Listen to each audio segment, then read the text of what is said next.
Hello kids, welcome back to the EVS class. So are you ready for the next chapter?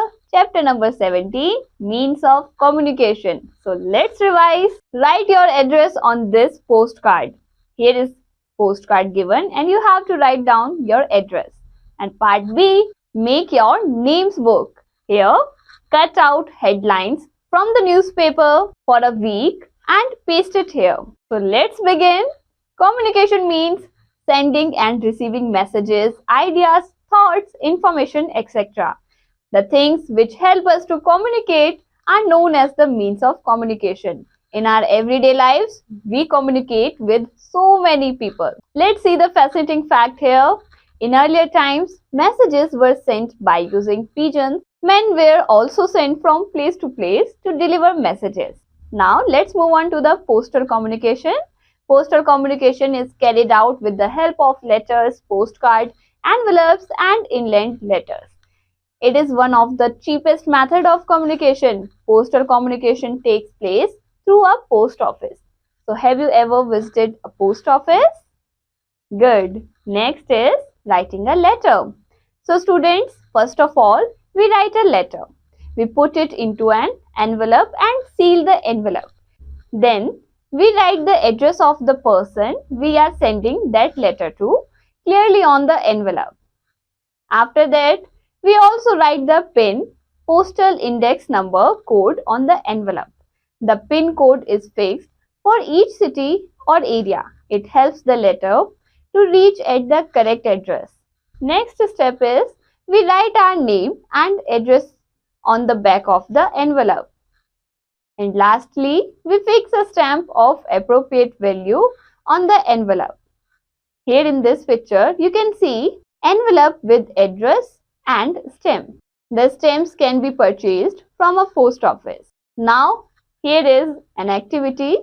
Make a collage with different stamps here. Now, let's discuss the journey of a letter. We put our letter in the post box or a letter box. The postman collects letters from the post box every day. Usually, there is a fixed time for this purpose. The postman takes these letters to the main post office. In the post office, the letters are sorted according to different states and cities. The letters are then put in different bags and sent to various places by train or by air. A postal van takes these letters to the post office of that city. The letters are again sorted based on the area.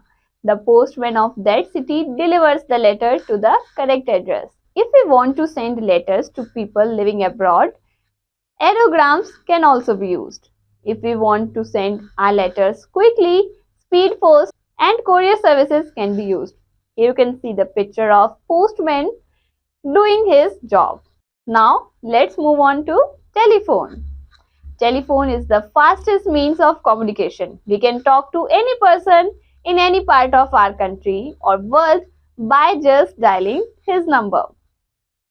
Earlier, we only had telephones with wires.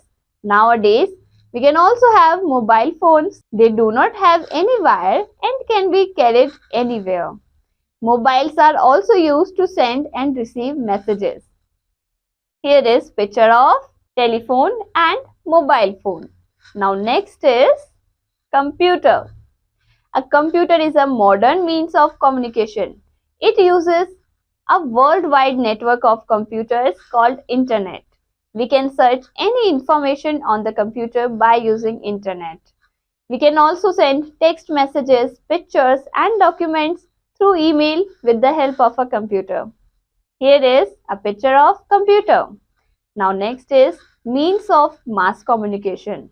If we want to send information to a large number of people simultaneously, we use means of mass communication. They include newspaper, radio, television, books and magazines. Television is another means of mass communication. We can see entertaining programs, movies, news and various other programs on the television.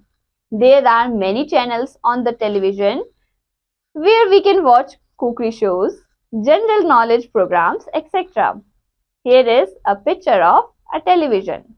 Students, a radio broadcasts news, songs, weather reports, and other programs. It can also be used to announce an important information to a large number of people in a very short time. Here is a radio. Now next is newspapers are published in every part of our country. They are published in different languages. Newspapers carry information about various happenings in India and abroad. They also carry information about jobs, weather, money market, and entertainment. Now, let's move on to the communicating without speaking. We share our ideas, thoughts, and feelings with our friends by talking to them and listening to them. People who cannot hear or speak communicate by a special language called sign language. It involves movement by hands, facial expressions, and lip reading. Even some dance forms use various facial expressions and hand movements called mudras to express various feelings like anger, joy, sadness, etc. Thus, communication is very important. We learn a lot of things by communicating with others. Here you can see a lady communicating by the help of mudras. Now, fascinating fact, animals also communicate with each other by making special sounds. And here we completed this chapter. We will meet in next class. Bye bye.